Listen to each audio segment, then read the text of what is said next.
जय हिंद दोस्तों, आज हम बात करेंगे क्षमादान शक्ति या पार्डनिंग पावर के बारे में। क्या हमारे संविधान निर्माताओं ने कोई ऐसी व्यवस्था दी है संविधान में कि हमें अगर कोई अपराध हम करते हैं या हो जाता है हमसे और उसमें हमें मृत्युदंड या किसी अन्य प्रकार की कारावास या जेल होती है तो कोई हमें माफ़ करने वाला है? तो जी हाँ, भारत के संविधान में अनुच्छेद 72 में राष्ट्रपति हमें क्षमादान शक्ति प्रदान कर सकता है और हमारे संविधान के अनुच्छेद 161 के अंतर्गत राज्य का राज्यपाल भी क्षमादान शक्ति है उसके पास और वो क्षमा प्रदान कर सकता है। हालांकि राष्ट्रपति और राज्यपाल की जो क्षमादान शक्तियां हैं उसमें कुछ डिफरेंस है, तो उसकी हम बात करेंगे। सबसे पहले हम बात कर लेते हैं कि राष्ट्रपति की जो क्षमादान शक्तियां हैं वो क्या क्या हैं।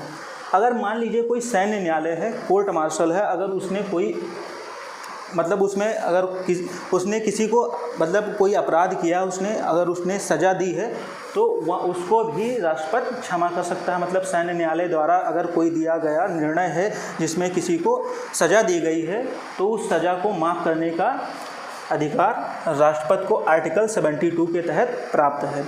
ठीक, संघीय विधि कि जो सेंट्रल लेवल पर जो कानून बना है उसके अंतर्गत अगर किसी को कोई भी अपराध के लिए सज़ा दी जाती है तो उस केस में भी राष्ट्रपति को ये अधिकार प्राप्त है आर्टिकल 72 के तहत कि वो उस स्थिति में भी व्यक्ति को माफ़ी प्रदान कर सके। अगर कोई ऐसा कृत किया गया है, व्यक्ति के द्वारा घोर अपराध किया गया है जिसमें उसको मृत्युदंड की भी सज़ा प्रदान की गई है, मृत्युदंड दिया गया है न्यायालय के द्वारा, उस स्थिति में भी राष्ट्रपति के पास ये शक्ति होती है कि वह व्यक्ति की जो अपराधी व्यक्ति है उसको उसके मृत्युदंड को क्षमा में बदल दे, उसको माफ़ कर दे।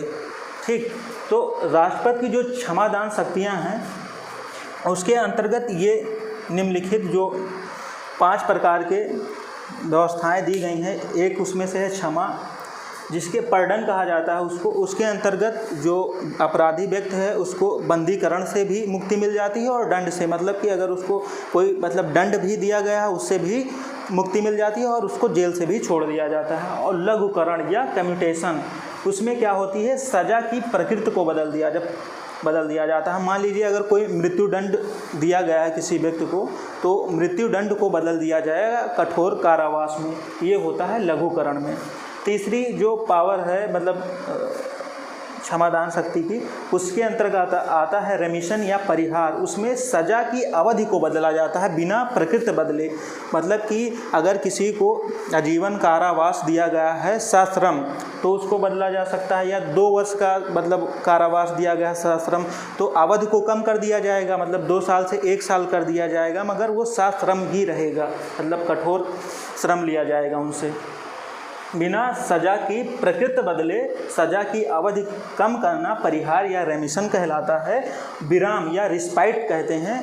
उसके अंतर्गत कुछ विशेष परिस्थितियां अगर उत्पन्न हो जाती हैं अपराधी के परिप्रेक्ष्य में, मान लीजिए अपराधी अपंग हो गया या अगर महिला अपराधी है, अगर वो गर्भ से है, तो उस स्थिति में भी क्या किया जाता है, सज़ा को कम कर दिया जा सकता है। जैसे अपंगता जैसी स्थिति आ जाती है अगर महिलाओं के केस में गर्भावस्था को प्राप्त करती हैं तो उस स्थिति में रिस्पाइट कर दिया जाता है, विराम दे दिया जाता है, सज़ा को कुछ कम कर दिया जाता है।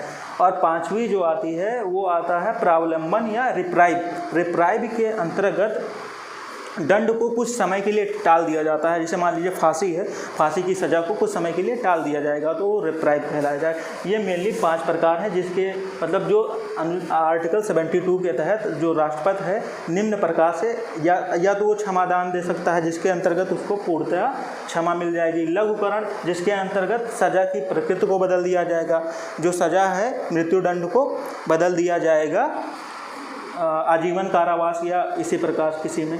परिहार के अंदर या रेमिशन के अंतर्गत सज़ा की अवधि को कम कर दिया जाएगा बिना प्रकृति बदले हुए।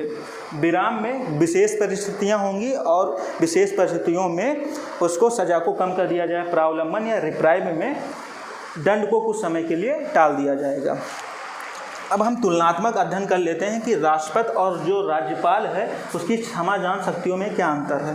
तो राष्ट्रपति जो है सैन्य न्यायालय द्वारा दिए गए दंड के मामले में भी क्षमादान प्रदान कर सकता है, जबकि जो राज्यपाल है वो सैन्य न्यायालय द्वारा दिए गए निर्णय में अपराध में वो क्षमादान शक्ति उसके पास नहीं है, उसको क्षमा नहीं कर सकता। अगर सैन्य न्यायालय द्वारा कोई निर्णय दिया गया है तो उसमें क्षमादान की शक्ति राष्ट्रपति को प्राप्त है, ना कि राज्यपाल को प्राप्त है। ये डिफरेंस हुआ। दूसरा ये है कि राष्ट्रपति के पास मृत्यु दंड तक की सज़ा को माफ़ करने का अधिकार प्राप्त है आर्टिकल 72 के तहत, जबकि जो राज्य का राज्यपाल है उसको मृत्युदंड को क्षमा करने का अधिकार नहीं प्राप्त है, चाहे वो जो राज्य विधि है उसके अंतर्गत ही किसी व्यक्ति को मृत्युदंड की सज़ा दी गई हो। हालांकि मृत्युदंड को वो क्षमा नहीं कर सकता है, हालांकि वो उसको निलंबित या सस्पेंड कर सकता है, परिहार कर सकता है या उसका लघुकरण कर सकता है। ये जो टर्म आ रहे हैं इसकी मैंने यहाँ पे व्याख्या कर दी है, आप देख लीजिएगा। ठीक, और ये देख लीजिए जो राज्यपाल है और राज्य के विधि के तहत किसी अपराध में सज़ा पाए व्यक्ति की सज़ा को क्या कर सकता है, क्षमा कर सकता है अगर वो मृत्युदंड नहीं है, परिहार कर सकता है, लघुकरण कर सकता है, प्रावलंबन कर सकता है।